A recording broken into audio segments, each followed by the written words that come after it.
আসসালামু আলাইকুম ওয়া রাহমাতুল্লাহি ওয়া বারাকাতুহু। সুপ্রিয় দর্শক শ্রোতা,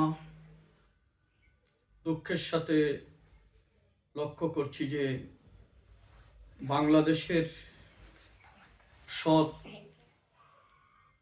নিষ্ঠাবান অফিসারগুলোকে একের পর এক সরিয়ে দিয়ে দুর্নীতিবাজ, কালোবাজারি, বাটপারদেরকে বিভিন্ন জায়গায় বসানো হচ্ছে। এর কারণ হচ্ছে এদেশে লুটপাট করতে যাতে সুবিধা হয়।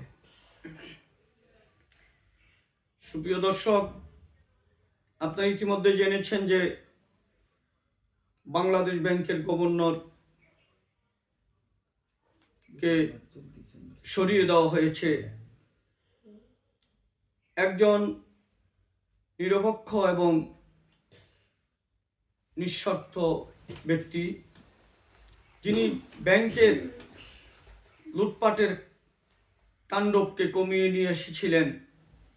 বাংলাদেশের অর্থনীতি যার আমলে ঘুরিয়ে গিয়েছে, সেই ব্যক্তিকে হঠাৎ করে সরিয়ে দেওয়া হলো। আমি পরিষ্কার বলতে চাই, বাংলাদেশের সকল প্রতিষ্ঠান থেকে তারা যেভাবে সৎ লোকদেরকে সরিয়ে অসৎ লোক বসানো হচ্ছে, এটা দেশের জন্য অত্যন্ত অশনি সংকেত।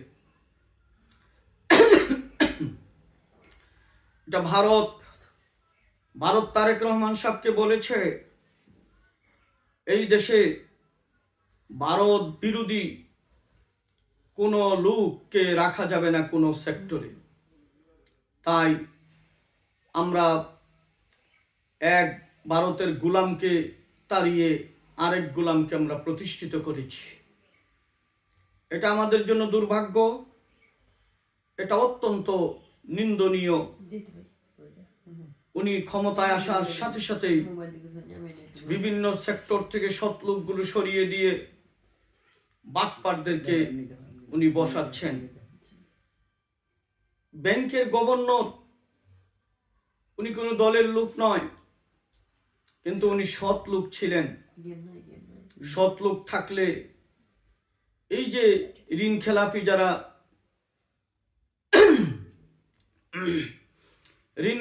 যারা কোটি কোটি টাকা, জনগণের টাকা নিজের পকেটে ভরে ব্যাংকের টাকা পরিশোধ করে নাই, নির্বাচনে এমপি হয়ে গেছে, এই নির্লজ্জ এমপিদের কারণেই গভর্নর সাহেবকে সরিয়ে দেওয়া হয়েছে।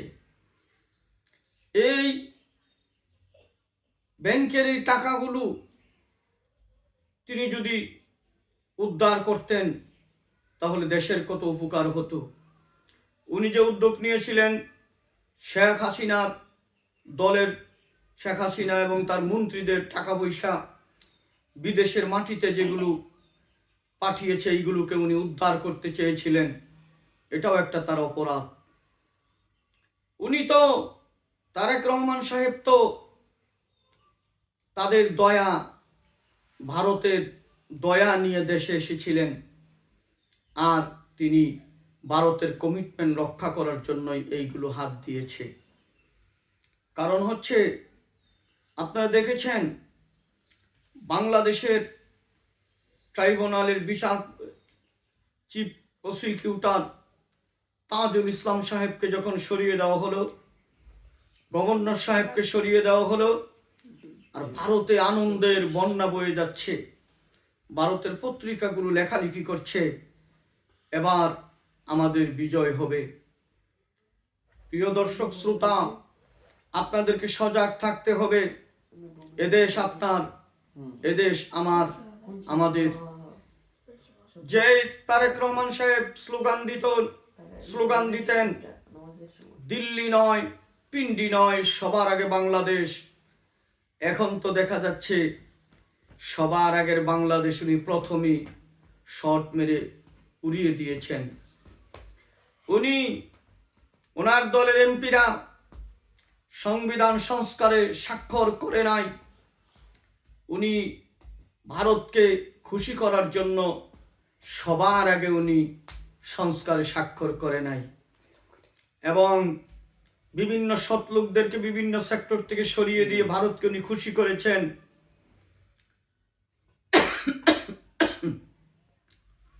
পরিষ্কার জেনে রাখুন,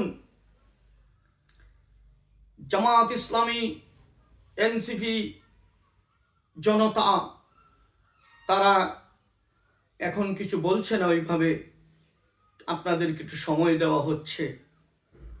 আপনারা মনে করবেন না এই ভদ্রতা, এই নীরবতা দুর্বলতা মনে করবেন না। আপনারা এই এনসিপি, জামাত, জনতা যদি তারা সিদ্ধান্ত নেয় একদিনের ব্যবধানে আপনাকে সরিয়ে যেতে হবে, তো পরিষ্কার মনে রাখেন, ভারত আওয়ামী লীগকে আশ্রয় দিয়েছে, আপনাদেরকে আশ্রয় দিবে না। আপনাকে সীমান্ত এলাকায় পিটিয়ে পিটিয়ে তারা হত্যা করবে। ইতিমধ্যেই যে আওয়ামী লীগের মায়ায় আপনারা প্রতিশ্রুতি দিয়ে তাদের ভোট নিয়েছিলেন, আওয়ামীদের ভোট, এদেশের সংখ্যালঘুদের ভোট ভয় দেখিয়ে আপনারা নিয়েছিলেন, সেই ভয়ের মাধ্যমে আপনারা যে সংস্কৃতি চালু করেছেন সেটা এদেশে আর বেশি দিন টিকে রাখতে পারবেন না। কারণ জামাত ইসলামীর আমির জামাত ডাক্তার শফিকুর রহমান সাহেব ওই দিন, যেদিন আপনারা ওই ফলাফল ছিনতাই করা শুরু করলেন, ওনার কাছে তথ্য ছিল এই প্রতিবাদ করতে গেলে সারা দেশে আওয়ামী লীগদেরকে নিয়ে আপনারা মাঠে নেমে যাবেন, দেশ এক অরাজকতায় চলে যাবে। তাই উনি স্যাক্রিফাইস করেছেন, এই জাতির ভোটগুলোকে উনি ওই দিন কুরবানি দেওয়া হয়েছে দেশ রক্ষার স্বার্থে। কিন্তু আপনারা মনে রাখবেন না, মনে করবেন না বারবার আপনাদের এই সুযোগ আসবে। বাংলার জমিনে আর সুযোগ আপনাদের জন্য আসবে না। আমি দুঃখ লাগে যে খালেদা জিয়া, যে জিয়াউর রহমানের বিএনপি, আজকে তারা আওয়ামী লীগ হয়ে গেছে। বিএনপি নামক দল আমরা খুঁজে পাচ্ছি না। আওয়ামী লীগের যে চরিত্র, যেভাবে তারা রাষ্ট্র পরিচালনা করেছেন, সেই পথে তারেক রহমান সাহেব আওয়ামী লীগের সভাপতি, উনি হাসছেন। আমি বলবো বাংলাদেশে এখন বিএনপি বলতে কিচ্ছু নাই। বিএনপির ভোটগুলো জামাত ইসলামীতে চলে গিয়েছে। আওয়ামী লীগের ভোট আর বিএনপির কিছু নেতা কর্মীর ভোট, সাধারণ বিএনপিরা ধানের শীর্ষে ভোট দেয় নাই, তারা দাঁড়িপাল্লায় ভোট দিয়েছে। এবং নির্বাচনের ফলাফল যদি ছিনতাই করা না হতো, বিপুল আসনে বাংলাদেশ জামাত ইসলামী এই দেশে ক্ষমতায় প্রতিষ্ঠিত হতো।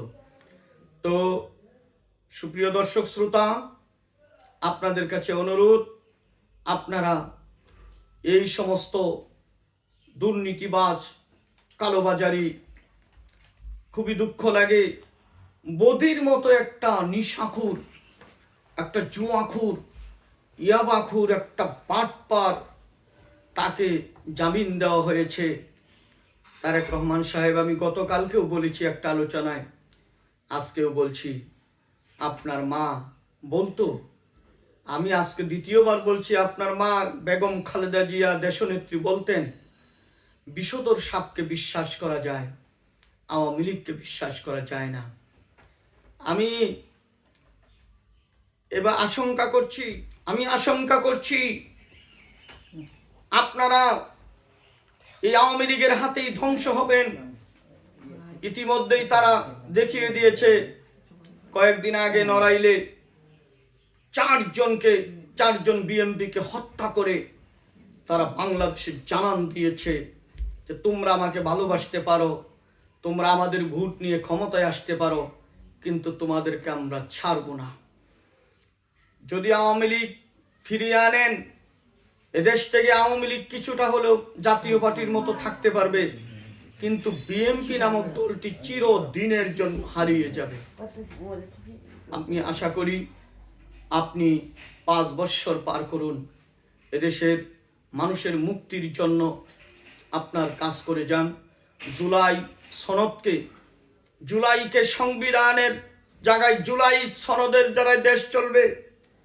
আপনি নিজেই বলেছিলেন হা ভোট দেওয়ার জন্য, আজকে সে হায়ের বিপক্ষে আদালতে রিট করেছেন। এটা অত্যন্ত লজ্জাজনক। আপনার সেই দলের লোক দিয়ে রিট করেছেন জুলাই সনদ বাতিলের জন্য, জুলাইয়ের ভোট বাতিলের জন্য। এদেশের জনগণকে আপনার মূল্য দেন না। জুলাই সনদের পক্ষে ভোট দিয়েছে, আপনাদের চাইতে ডাবল ভোট জুলাই সনদ হাফ ভোট পেয়েছে। আর সেটাকে আপনারা জনগণের মুখে আপনারা দুলা মেরে আপনারা সেটাকে বাতিল করতে চান। ছি, লজ্জায় এদেশের মানুষের মাথা হেট হয়ে যায়। আপনারা আপনাদের ভুল বুঝবেন। এদেশ সবাই মিলে একসাথে চলবে। দেশ আমার, এদেশ আপনার, এদেশ সকলের। ইনকিলাব জিন্দাবাদ। আসসালামু আলাইকুম ওয়া রাহমাতুল্লাহ।